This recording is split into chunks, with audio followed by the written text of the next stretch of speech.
Hi friends, வணக்கம். என்ன கையில் வச்சுக்கணும்னு பார்த்துட்டீங்களா? ஒன்றும் இல்லைங்க, இது வந்து பச்சை மிளகா தான். பார்த்தீங்களா எவ்வளோ பெருசாக இருக்குன்னு? ஹைபிரிட் பச்சை மிளகா. சவுதியில் அதிகமாக சேல்ஸ் ஆகக்கூடிய பச்சை மிளகா இதுதான். சவுதியை விரும்பி சாப்பிடுவாங்க, அதிகமாக விளைவிப்பாங்க இந்த பச்சை மிளகாய். நம்ம ஊரில் நாட்டு மிளகா இருக்கு இல்லையா, நாட்டு பச்சை மிளகா ஒரு மிளகாய்க்கு இந்த 3 மிளகா போடணும். அப்போ தான் காயம் இருக்கும். சுத்தமாக காயமே இருக்காது. பஜ்ஜி மிளகா கூட அவ்வளோ காயம்னு சொல்லலாம். இது அந்த அளவு கூட காயமே இருக்காது இந்த மிளகா.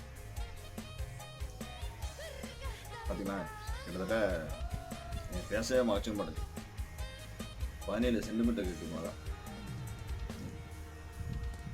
இதுதாங்க நாட்டு பொருளுக்கும் ஹைபிரிட்டுக்கும் வித்தியாசம்.